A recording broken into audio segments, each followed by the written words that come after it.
bayani sa bawat gawain, sa kilos at salita. Siya'y huwaran tulad ng Diyos Ama. Siya'y maasahan.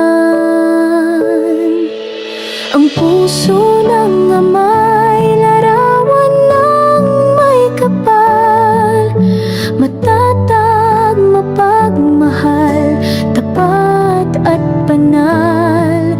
Sa unos at bawat taon, sa bisig niya'y may ampon. Ang puso ng Ama'y biyaya ng may kapal.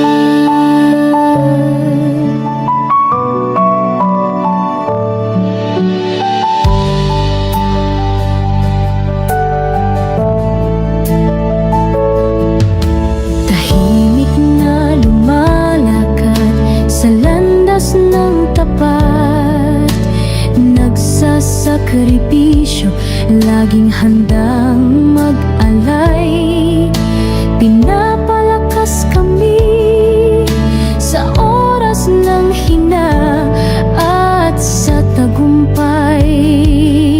Siya'y una sa tuwa. Ang puso ng Ama'y larawan ng may kapal, matatag, mapagmahal, tapat at banal. Sa unos at bawat taon, sa bisig niya'y may ampon.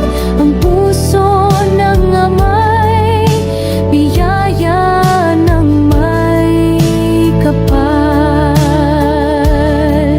Di man siya koronahan, langit ang sumaksi sa kanyang kabutihan. Sa bawat luha't aral niya, namumunga ang kanyang alaala.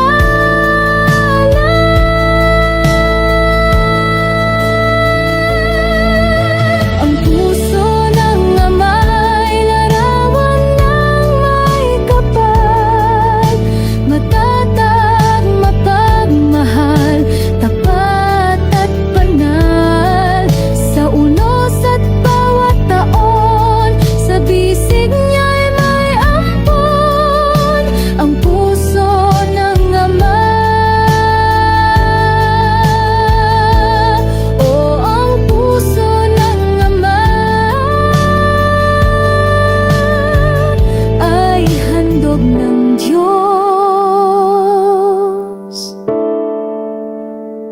sa atin. Come stop the crying, it'll be alright. Just take my hand, hold it tight. I will protect you from all around you. I will be here, don't you cry. For one so small, you seem so strong. My arms will hold you, keep you safe and warm. This bond between us can't be broken. I will be here, don't you cry. 'Cause you'll be in my heart. Shalom everyone! Have a blessed Sunday and happy Father's Day sa lahat ng tatay.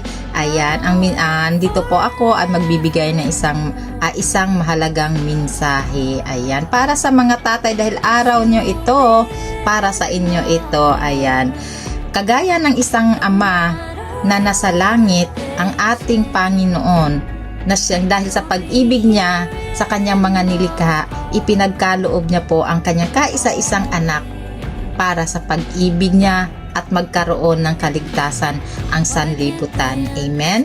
Kaya you are so blessed na isa kayo sa pinili ng Panginoon para pangalagaan ang ipinagkatiwalang mga likha ng Panginoon sa inyo. Yun ay yung nagkaroon kayo ng pamilya, asawa at mga anak. Ayan. So, dahil kagaya ni Adan na nagkauna-unahan na lalaki na ginawa ng Panginoon at ipinagkatiwala si Iba sa kanya at nagkaroon sila ng mga anak. Amen? Ganon din po ang nais ng Panginoon sa lahat ng mga tatay na kanyang pinili para biyayaan ng isang pamilya. One of my mentor ay narinig ko po sa kanya na sabi niya, ang isang tatay or haligi ng tahanan dapat matibay. Sa kanya dapat nagmumula ang kaayusan, sa kanya dapat nagmumula yung tibay na inaasahan ng kanyang pamilya. At dapat sa kanya nagmumula ang pag-akay ng kanyang pamilya patungo sa church. Amen po.